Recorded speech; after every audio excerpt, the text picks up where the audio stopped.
Hello সবাইকে, স্বাগতম আমার ছোট্ট ইউটিউব চ্যানেলে। শীতের শেষ মানেই কুলের আচার। আপনাদের বাড়িতে এই সময়ে কি কি আচার বানানো হয় বলুন তো? আমাদের বাড়িতে প্রতি বছর শীতের শেষে আমার মা কুলের আচার বানায়। সবার আচার বানানোর স্টাইল আলাদা আলাদা রকমের হয়ে থাকে। আজ মা আচার বানাচ্ছে, তাই ভাবলাম মায়ের রেসিপিটা আপনাদের সাথে শেয়ার করি। সবার আগে বানাতে হবে আচারের মেইন মশলা।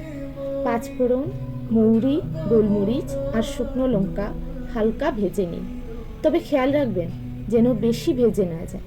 তারপর ঠান্ডা হলে গুঁড়ো করে নেবেন। চলুন এবার কড়াইটা গরম করে নিই।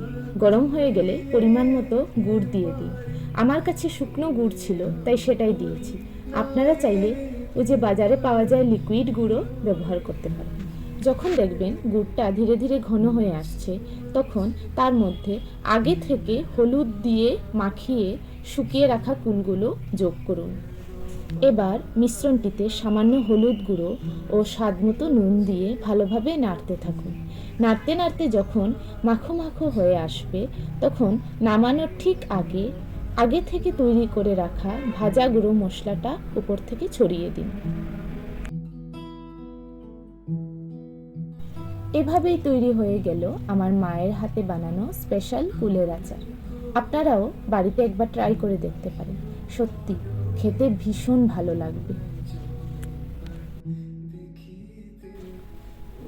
দুপুরে কিছু কাজের জন্য বাইরে যেতে হয়েছিল, ফিরতে ফিরতে সন্ধে হয়ে গিয়েছিল। আচ্ছা, আপনারা যদি আমার পেশা বা দৈনন্দিন কাজ সম্পর্কে জানতে আগ্রহী হন, বা আমি কি পড়াশোনা করছি সেটাও আপনারা জানতে চান, তাহলে কমেন্টে জানাবেন। আমি একটি বিশেষ ব্লগে বিষয়টি বিস্তারিত তুলে ধরব। বাই।